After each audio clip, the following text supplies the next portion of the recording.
It was said that the firings would be, what was the word that you used yesterday? A sizable number of teachers. We can now put a number on that. How many teachers? We can. 240 teachers are being let go, and that's out of 302 employees. So the difference would make up custodians, school aides, librarians, for example.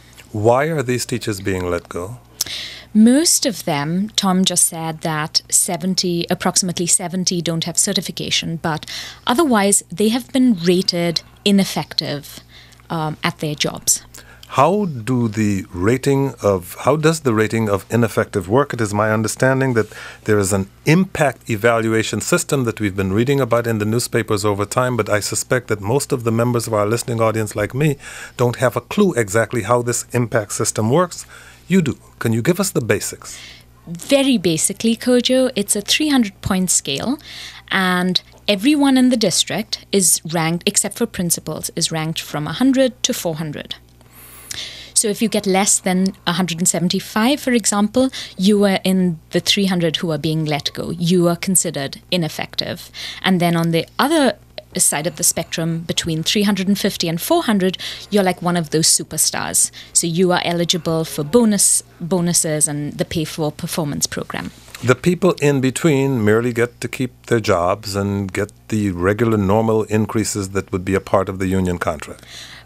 Yes, there is. If you're one number which I find very interesting, which came out, between 175 and 250, you are minimally effective. And Kojo, 737 are in that category. Minimally effective. And basically what that means is their salaries are on hold. And if they get the same evaluation next year, they will automatically be let go. So they're in that kind of holding period where they have to improve.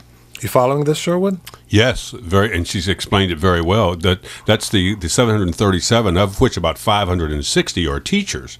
We're told there won't be any step, as they call them, in raises during the coming year, and that they must improve their performance or they will not be retained next year.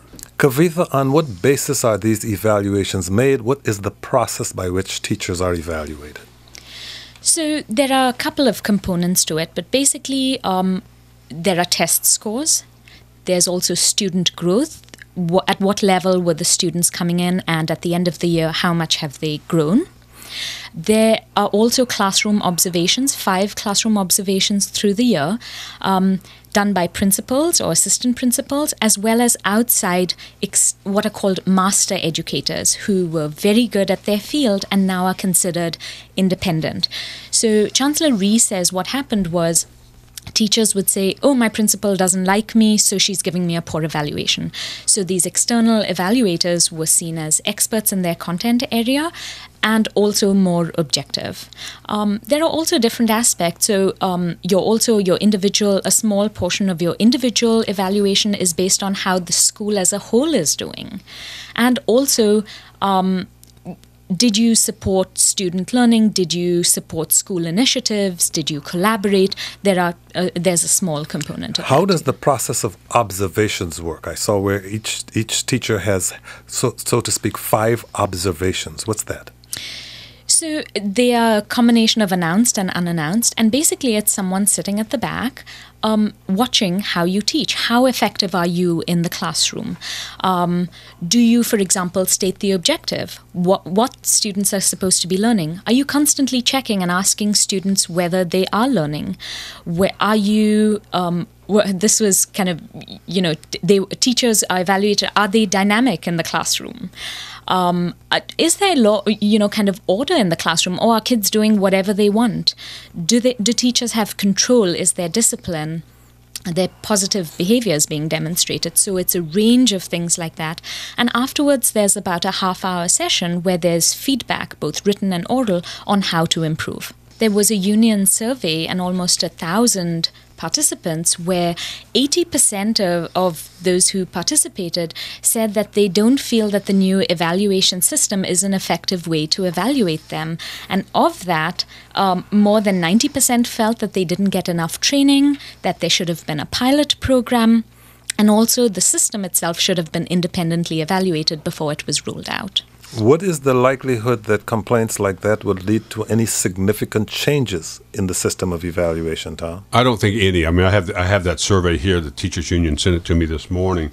I think you'll see that the teachers union, when we get into that later in this program, is very concerned that the system is moving too fast.